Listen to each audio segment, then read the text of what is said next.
Welcome back to the Your Wealth and Beyond podcast. Allison Kierman, thanks for joining us today. How are you doing on this hot Arizona Tuesday? Thank you for having me. Good. I'm happy to be at the office, inside, away from everyone else. Yeah, this has been a summer to forget. I think with the spring that we got, we knew it was coming. We talk about a Bain Tree dream, plan, retire. And one of the areas, as I've been in this business for over 20 years, that we see a lot of issues with is one of the most important pieces of the overall planning puzzle, and that's the estate planning side. So who better to have on than Allison, who has been over 15 years in as estate planning and your own firm since 2017. So this is your passion. This is what you do on a daily basis. So I think today going through some of the main mistakes people make or mistakes to avoid is a great way to get people over that hump. So as we dig in today, before we jump into everything, is estate planning been like your passion? Were you sitting in college and saying, I want to be in the legal field and I want to help people on the estate planning side, or where did that come from? I think a lot of it. I grew up a large part with my grandparents on a small farm that they ran, been in our family for generations. So it really was, grandparents' issues, family issues, small business issues, legacy, taxes. The idea that you'd have to sell the farm to pay the taxes is in every movie that I ever watched on AMC with my grandmother. So I think I always knew this is where I was going to be.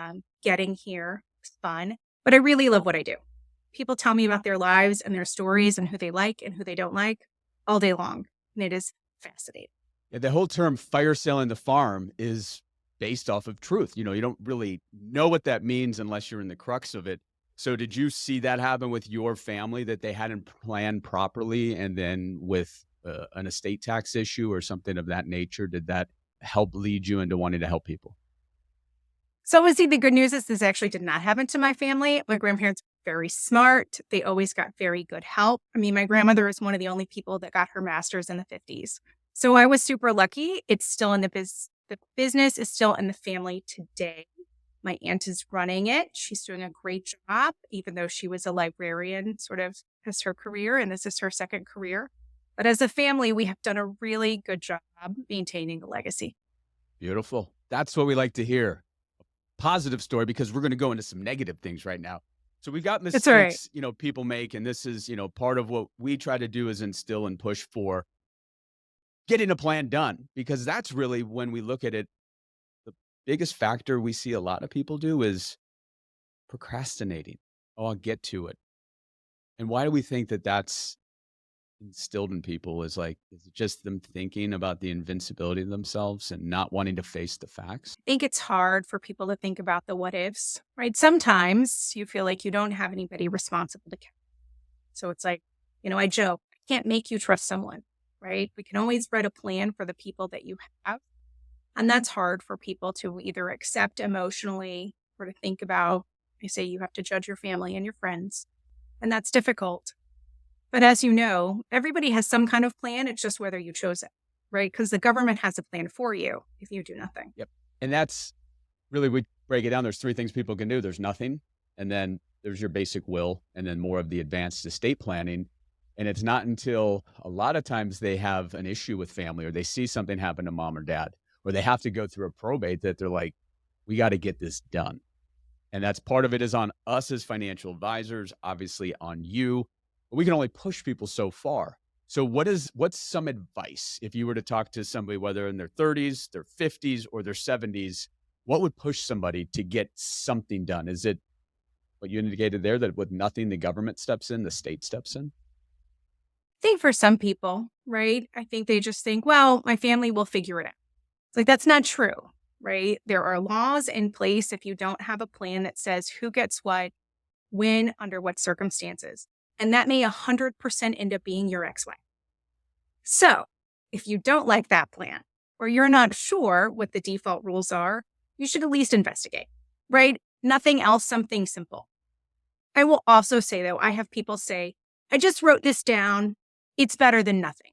And that is definitely not true, right? From a probate court perspective, a note that you wrote something down on, even if you signed it, is worse than nothing at all. What if it was notarized? Would Because that help at all if it's notarized?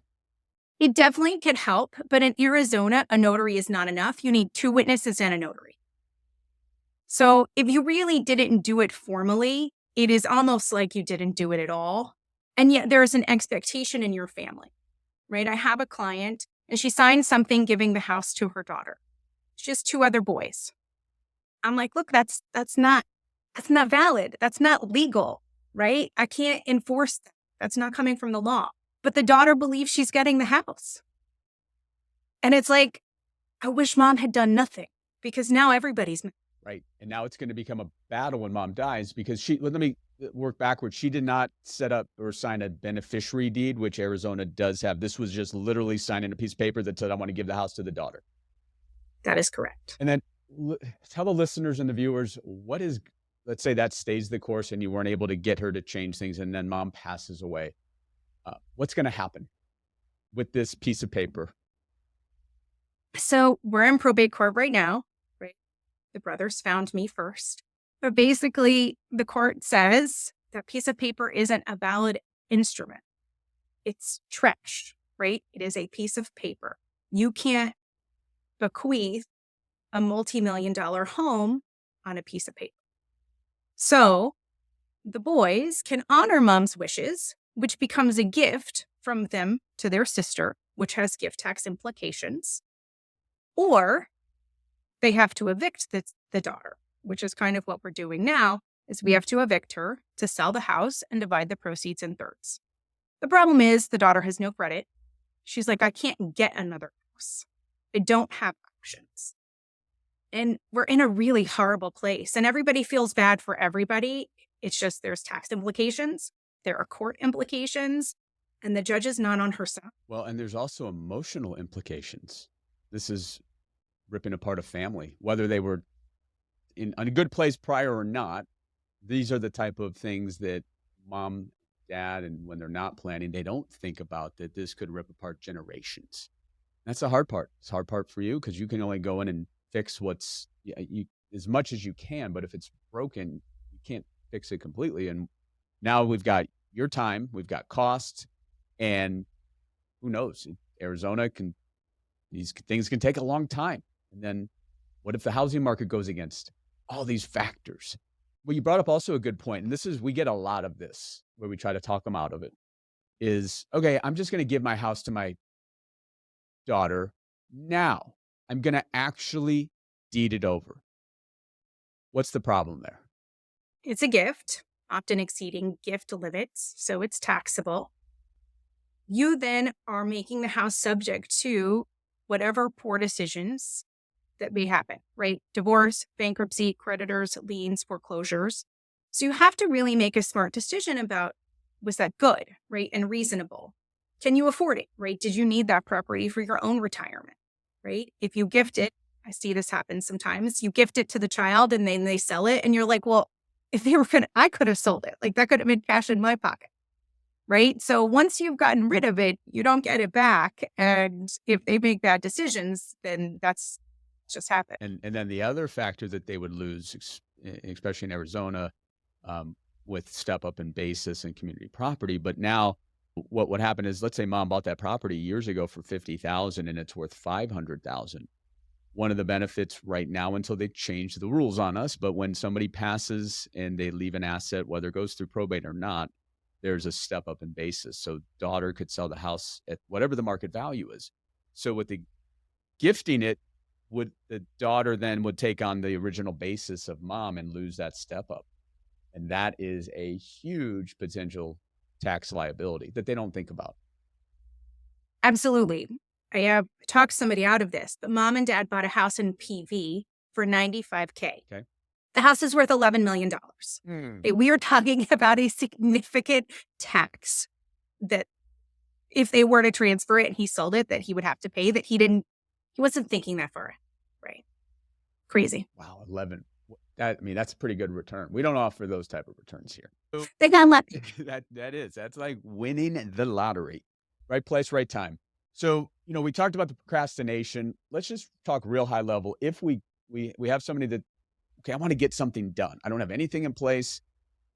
What are we talk high level, but the basics, maybe just the will versus what the revocable trust can do. And then we can walk into what that looks like with funding the trust or some of those mistakes, what people do once they get a trust done. Right. I always like to identify what's your goal, right? Is your goal just to pick a power of attorney? Right? Is your goal to identify who gets what? Is your goal to make things easy for who comes after you? Right? Are you planning for a blended family? Right. So I don't think it has to be this horribly long, drawn out emotional discussion, right? It's kind of a 5 minutes of what do you want to do? I need you to trust me to do it. Right. There's that kind of element, just like with your investments. But it doesn't have to be so overwhelming. And I think people are like, I want to do what's easy and simple. Does that mean you want to do what's easy and simple for you? What's easy and simple for your family later? Because those are very different discussions, right? A will still gets probated in Arizona, right? So that's not simple for your family. That might be simple for you, right? A trust is more complicated, right? I view that as time and money now versus time and money. But you have to, as you said, you have to be all in on the funding, right? You need a banker, you need an advisor to do these things kind of within for you. If you're ad hoc doing your own plan, you have to expect you're going to miss something. And so you made a reference there. This is where I think a lot of people get confused. Oh, I've got a will. Everything's going to be fine. But in most states, in Arizona, we have a will. Just define what probate means with that will or having nothing at all, right? So nothing at all, it's going to go through probate. And now you don't have any wishes. It's going to go based on state. But why do we have to probate a will? So that's the law in Arizona, right? So probate is the legal process for taking over ownership of assets and being appointed the executor of the estate when someone passes, either without a trust or without solid beneficiary designations, right? So definitely, right? For people who either have a beneficiary deed for their house and or only have financial accounts who have beneficiary designations, sometimes you don't even need a will, Right. Like we call it right? fast food planning, right? Because you've got, Right. and so the beneficiary deed is something not all states have, but we talked about that earlier. It is a nice way if we got the house and a retirement account, a life insurance, and maybe a little bit at the bank. It's like you could be okay. And the Benny deed basically says it's going to avoid probate if done correctly. Correct.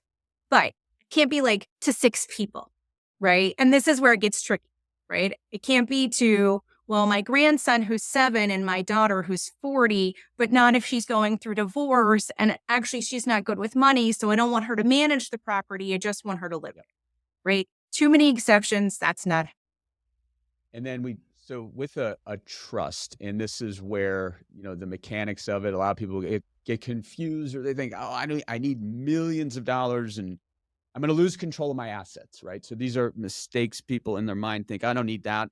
So break down how a simple revocable trust works for the listener and how it can be beneficial to both protect upon death, but also how maybe it's more seamless upon incapacity as well. Right. And this is where I view it not about what your assets are, but what about your goals are. Right. A trust is a more foolproof protective structure.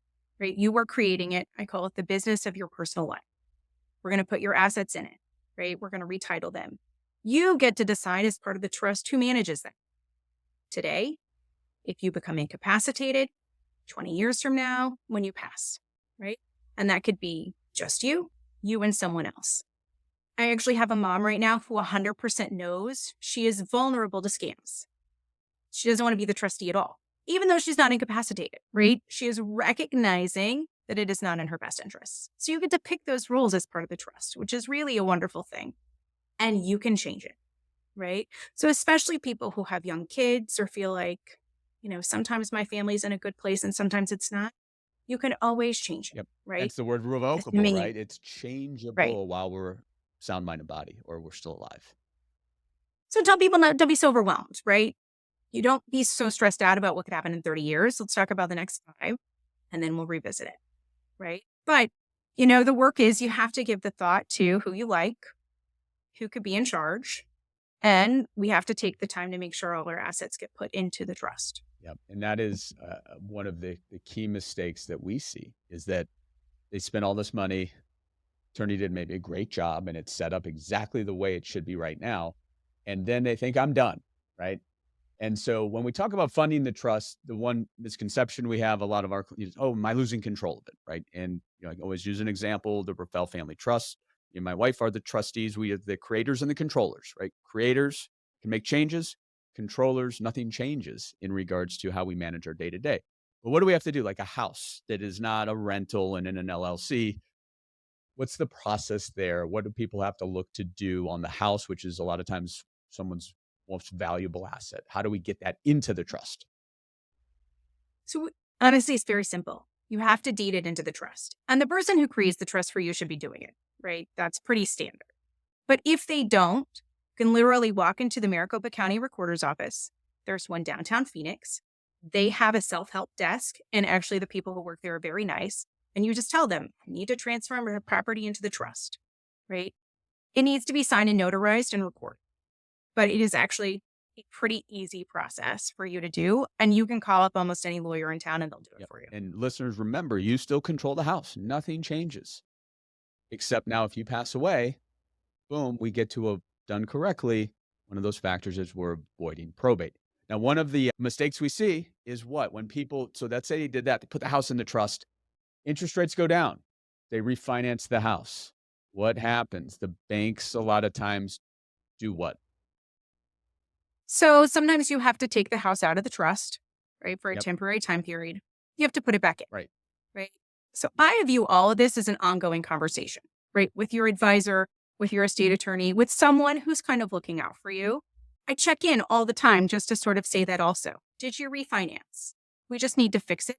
A lot of title companies now will do these 3 consecutive deeds out of the trust, in a mortgage, and back in the trust seamlessly, right? So you might not even have to Yeah. do anything at all, just so long as people know the trust is out Well, there. that's great news because we've seen a lot of times where the banks don't care once the refinance is done, and then they forget to put it in the trust, and maybe they're not having that ongoing relationship like you have with your clients on the estate planning side. So now we, as the advisors, have to always make sure what kind of changes have happened, and then we'll go on and look at, even though they tell us, oh, I think it's put back in the trust, we'll actually go onto the recorder or the assessor, and we'll take a look at it. And a lot of times they didn't get it back in the trust, and then they don't realize that if something happens, you've got this trust, it's done correctly, but if the house is still out of the trust, then we still have this potential of probate. So that's an area where, that ongoing, just making sure you're working with the right planning team. And then a lot of times we see retirement accounts done. There's could be the right way, the wrong way. Again, probably goes back to goals. But if we, you know, don't have beneficiaries set up correctly, and this is where you could have this, we could probably have a whole podcast on, should you have your trust as the beneficiary of an IRA? Can be a lot of reasons why, but more so than not, it's probably not the right reason, especially if there's no special needs or the kids are a little bit older. So talk through a little bit of that with the Secure Act and what you're looking at when you look at IRA accounts, which again can be one of the most important assets that a family has to pass to their next generation.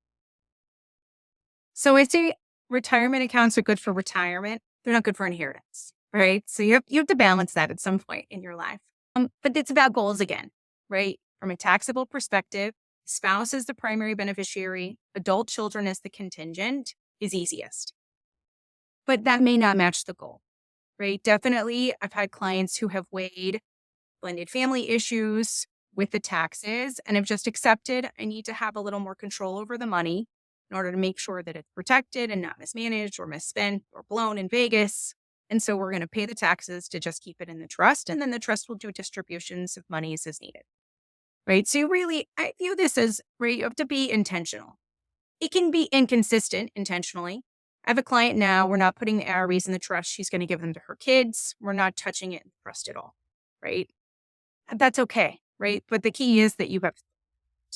And I think important too is not just have the estate planning attorney, but have a good team of advisors, both on the financial side, the CPA side. So with all these changes with the Secure Act, there's a lot of different things in regards to not being able to do the stretch or a qualified beneficiary that can do the stretch. So those are the things that you do it on your own. It's very difficult having a team working together, which a lot of times we don't see that where we got the great attorney and we've got the great CPA, but nobody's talking. And so that's a critical miss if we don't have everybody together or somebody driving that train so that we can work together to make sure as life happens, as laws change, that you're doing everything you can. It's hard earned money. And if you don't do it right, You could lose quite a bit of it to the government. So then you talked a little bit about what happens next, like with the trust. So some of the areas of concern we see is this successor trustee. Who's going to step in to manage your wishes? And what do we see there in regards to all these years of you planning some of the potential issues that arise when it's being created or as life happens, not making the proper changes? Right. The biggest thing is I view this as the work doer, right? You have to choose someone who will communicate with your advisor. It's going to go to the bank. It's going to clean out and sell the house, right? They need to have time in their schedule with their work and their partner and their children to make time for your life, right? That's kind of the biggest hurdle. I have clients sometimes and they choose a child who lives abroad, and that might be okay, but can they actually come here to manage your affairs for an extended period? Otherwise, nothing happens. Now, I often say you have 2 years to make things happen, right? That's kind of the deadline. But we have to be honest about choosing someone who gets things done. Then we have to choose someone who is going to be fair, right? Not take more for themselves, right? Not preference different people, who really is going to follow the rules of the trust. Because I can make the trust say whatever you want. But in the real world, people do bad things all the time. So we have to pick people who won't do that and who are rule followers. There's the word trust in there, right? Trustee has a word trust, so we have to focus on that. And what we try to tell clients is like, there's not going to be these police that come after the trustee who doesn't follow orders. But if they start not following, because they are in a sense a fiduciary for the trust, so now the beneficiaries do have access to the trust documents, and so if they start doing things that seem a little bit ambiguous or maybe red flags go up, there is still some protection for the beneficiaries even though they don't have the control to manage the what the wishes were? There are, but you have to be prepared to execute, right? And that's where some people, they're like, well, even with parents, they're like, well, I don't want to have to fight with my mom, right? And so you have to be your own advocate. You have to measure what that's worth to you. And sometimes you have to get a lawyer, which I know sometimes we're not super popular. So, there's a balance there in terms of how much money, what's it worth, and are you going to advocate for yourself or not? And then, a factor you had indicated, a lot of trusts we see is that kids are older, there's no real issues, and that it disperses, in a manner, could be a year, could be up to 2 years, but doesn't matter where the trust isn't gonna, in a sense, live on. But factor in, and this is where we may have a special needs situation. We may have a child that has potential responsibility issues or drug issues. So, what can we look at to protect a special needs situation where maybe they're getting some benefits from the government or the state, and we do want to have them have access to what we've built, but we don't want to lose that, and then we also want to make sure that it's protected from them doing something stupid if you can't trust them, going to Vegas, buying that car. So what are some things that you talk with your clients and ways that you can put something in for now or even as time goes on and things may change, having some language in an estate plan to protect from all those factors? There's so many factors, right? This is where I sort of joke that you might have to judge your family when you're talking to me, right? Some people are diagnosed as special needs, right?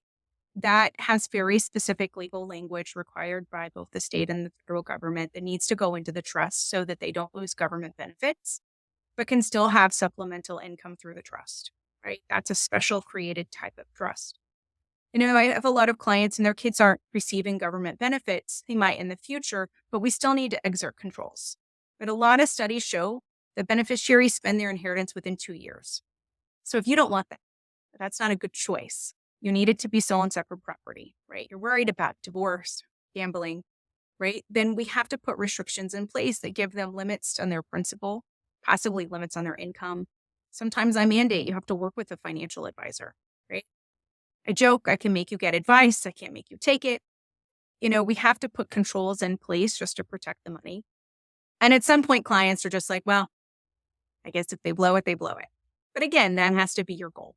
And then there is if they did really want to protect in their special needs situation and they don't want to put that responsibility on, let's say, the other child, there are some things where you could look at as a successor trustee, whether it be a bank or there's quote unquote fiduciaries that can be there to help carry things out and not put all the onus on the sibling who maybe doesn't want to be associated with their brother who's got these drug issues and those type of things. So is that something that people should also be having that conversation on, is who is going to be there for the next 30 years to handle what mom and dad's wishes were? A corporate trustee can be very helpful, right? Especially even people doing legacy trusts, right? Who's going to be here for the next generation?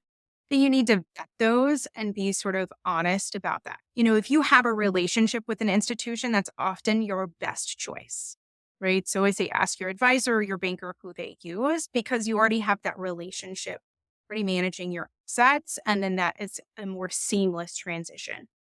But you can also ask, right? Multiple institutions in town can appoint some, serve in this role. So you could appoint them. Do you ever, we've seen it with a couple of attorneys that we've worked with. Sometimes they'll step in if it's a situation, but you try to not do that part of it? It depends on the circumstances, right? Some of them are a good idea and some of them aren't. I definitely had a situation where their attorney in New York was this nephew and he was going to be the trustee, right? The aunt lived here. She was very incapacitated. We knew the death was imminent. And he was like, I can't come out there. So I stepped in, we cleaned out her house. It was actually a pretty easy process. And that made sense because the beneficiaries had played a role in deciding who the trustee was. So they didn't resent me, right? Or my fees. And that was good, right? So I have somebody else and their son is coming in to meet with me. Because if they don't like me, it's not going to be a good working relationship in the future. Yeah. I hope they don't resent you. Do good work. So you had mentioned something earlier about divorce. We know that unfortunately divorce happens. It's whatever the rate is, 50%. It's easy to just throw that against the wall. But we know divorce is imminent for a lot of people, some people. So what are the common misconceptions? How can we protect mom and dad's inheritance? What are the ways that estate planning can be there? Because no matter how close we are with our spouse, we know it may not be forever. And so what are some of the things that mistakes people make, or some of the things that people can do now or understand when mom and dad die to protect the inheritance? A lot of times we're talking about sole and separate property, right? Either isolating that into an account where both parties understand not everybody has access, doing a sole and separate trust. It is actually very interesting to know that a good portion of those divorces actually happen after the age of 70. So even though you think, well, the kids have been together for years, it's fine, we have to be honest about the fact that they could still get divorced as they enter, right, their last years. And if we want to protect those assets, we have to be specific, right? Tell them that they have to maintain it as sole and separate property, create sole and separate property trust for your kids. I did have a client, we did their family trust. He received an inheritance. He's over the age of 70. And he was like, I think I need a sole and separate property trust. And my wife isn't totally on board, but it's like a lot of money just in case. And that's where we would just sort of have to have the hard conversation, which is it is much easier for mom and dad to mandate in their trust that it's sole and separate than for you have to tell your spouse later you want to keep it separate. Very Right? good point. Because there still is a way for this particular individual that's still married. There's a way that they can create this trust. Sure, the assets are sole and separate, but then also you can set it up where if he passes first, she is going to receive benefits of it, whether it be just interest or has the ability to maybe invade the principal for certain reasons. But ultimately, what in that case they'd be able to prevent, in theory, the surviving spouse to make changes to the beneficiaries or the components of the trust itself. Right. A lot of people view inheritance as to go directly to their kids and not their spouse. Right. Like that's what my parents would have wanted. And so we set it up like that. Right. So the good news is for this particular example, the wife shouldn't need that money. They have their own assets. And so if she passes, that money will go to their kids. It's her kids too. Right. So, it's not so horrible. Right. This is benefiting your kids, but it's a hard conversation. And she did have to sign off because we live in a community property state. I had her sign a waiver, understanding that she didn't have rights to that. To that.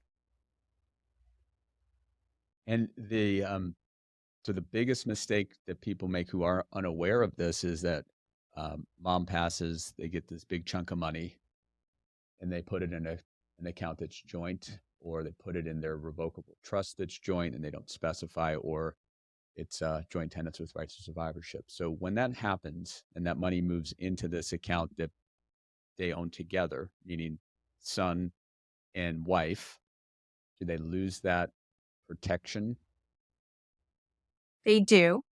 You can cure it, right? Subsequently, right? If you do, okay, we need to end it, do an amendment to the trust, and or we're going to sign a post-nup, right? But you have to do an intentional action in order to cure that.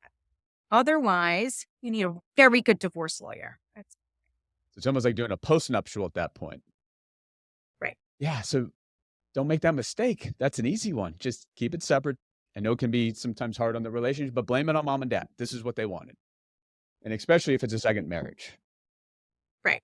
Which is why it's super helpful if it's already in mom and dad's trust, because I actually say, oh, blame it on the lawyer. Yeah. I don't know what she did. Or Just we blame you happens. all the time anyway. You attorneys do great work. So that is, yeah, I mean, that's just part of what we're trying to teach the multi-generation, as clients are getting older, is making sure that they teach their kids that, in regards to, okay, something happens to us, call the attorney, call Andrew and his team at Baintree, but just don't do anything right away. Understand the rules and how things work. Same thing we see with IRA accounts. Don't do anything. Understand what the options are, because once you do something, very hard to go back, especially things like that, or IRAs where they didn't realize they could stretch it out over 10 years and they have to pay the tax. And it's a huge ordeal in that realm. Second marriages, third marriages, right? Goals change. We want to protect the spouse. We love them, but we've got these biological children that we love just as much. So, what are things that people can do to avoid some mistakes in regards to planning that way and just saying, I love her or him, and things are going to go the way it should? Because when money gets involved, we're not there. That usually doesn't happen. Right. Multiple spouses and adult children, that's always a disaster, right? They get along. They get along, but money and death change people. 100%. And this is where we have to be most intentional what we want. Maybe you definitely don't want your adult children to have things, or you're okay for your adult children to wait till they're 80, right? But we have to be very specific and intentional. Arizona actually has a blended family law that says that your spouse gets half and your children from other marriages get. So I've actually had spouses be kicked out of their own homes by the children, right? If you don't want that to happen, especially if she invested in the home, we have to plan against, right? So both spouses need to understand what their rights are and how to protect them and how to be specific about the circumstances of death. And simplicity of that can be where they each own half of the house, is in a sense tenants in common with their own trust owning it, and then having that language detailing if one dies, the surviving uh, children of the one who's passed can't kick them out. But once they sell the house or they die, then it gets disseminated. And so that's just one way, a lot of different ways. But like, as you indicated, get something in writing because it's going to make your life easier. So they actually try to go in and they try to kick her out or him out of the house. They did and they can, right? The Wow. point is, you can completely be evicted. No heart. Wow. I know, right? Money gets involved and they lose all. But how planning, get it done, make it, at least that first step to get things done. As we get close to the end, the one area, and I know this doesn't affect a lot of people right now, but it's the estate tax, right? It's like probate versus estate tax. And this is where also people get confused. I don't need a trust because they get confused with the estate tax exemption. So what is that amount right now? What does that mean for people? And then as we know in 2026, it's supposed to drop back down. We can't guarantee where it's going, but look at the deficit. We know it's probably coming after the higher net worth people. But right now, what's that look like? And what are some things that we can start planning for now to take potentially advantage of protecting the estate from the government coming in and excising a 40% plus tax upon death? All right, right now, for a married couple, we're looking at a $25 million exemption, Woohoo! A lot. which means for most people, it's not an issue, right? Arizona doesn't have a state tax. Some states still have a $5 million state tax. tax, right? So you have to sort of be Okay. cautious about where you live. We know it's changing. See, the bad news is in the history of the profession, it's never regressed before. So my advice is only so right now because I don't have anything to learn from, right? We're making it up as we go. So definitely there's gifting in advance. There's some irrevocable trusts. It gets really staying in tune with your advisors and your attorney so that you know what's coming down the pipeline. Before Biden was elected, I talked about one client for a while about gifting 11 million because that was the current limit. His wife had passed and he was over the marital limit at that time. And he waited, which was fine because Biden didn't change anything. But the election's coming up. Everybody needs money. We'll see what happens. And let's untangle that real quick. So the gift exemption, lifetime gift exemption, a lot of people in their mind, they're like, they know what is it, 17,000 right now that I can gift. So I can gift, got a daughter, I can gift to her, my spouse can gift to her if she's married to him. So there's a lot that we can gift without getting into our lifetime gift exemption. That's where people get confused. So what does that mean in regards to I want to gift my child 200,000 or give them this house? That's obviously more than the 17,000. What does that lifetime gift exemption allow for? And the simplicity really of it, of just identifying that you use some of it. Right. So you can use up to 25 million, right? So you can definitely give more than 17, right? You're supposed to do a filing so that that's recorded, right? So we know how much you've used for you and or your spouse in the future, right? We do portability, right? When one spouse passes, right? We want to identify how much from that spouse they've used also if we're giving things away with the passing of one. So it's really just kind of staying on top of things and being strategic. Sometimes the gifting isn't only cash, right? Sometimes it's just I'm going to give you an additional percentage of the family business. That's still valuable. We have to account for it somehow. So there are definitely things that you could do, whether your kids need the cash or you're just trying to reduce your estate. But there, were specific steps to make it legal and to make it understandable in the future, right? So that the IRS doesn't come back 3 years after you pass and levy a big tax on your family. Then you brought up a really good point too in regards to when one spouse passes, an important component is valuing the estate and then potentially, depending upon the level of the estate, utilizing the bypass feature of the trust or making it irrevocable so that we can get some of the assets and move it into this, we call it the B trust, but move it into a trust that then, what is the benefit there? So if we have a family that's worth 15 million right now, they have, married and they have a revocable trust, one spouse passes. What do we have to do over the course of the next, year to 18 months to ensure that we're taking full advantage of that so that we don't, again, have these mistakes that haunt us in the future? We're going to have to amend the trust so that it calculates sort of what is the then current exemption, and anything over and above, we're going to separate, right? So surviving spouse isn't going to get or use that money, maybe ever, or unless there's like a real need. And that money is going to be protective. Often we just give it to the kids, generation skipping. The reverse that I'm doing a lot of right now is sort of the grandchildren's trust, which is the principal is for the next generation, but the preceding generations can use the income. So again, we're just trying to make the money last as long as possible, right? Pay as little taxes as possible so that we're maximizing what you've worked hard for. And once it's in that B trust too, then it's away from no matter where the estate tax is down the road when the surviving spouse passes. If put 7 million in there and it grows to 30, the estate tax exemption is only 10. That money would be, if done correctly, would be shielded from ever having to pay that estate tax. Right. So that's the benefit of having a good advisor. Yep.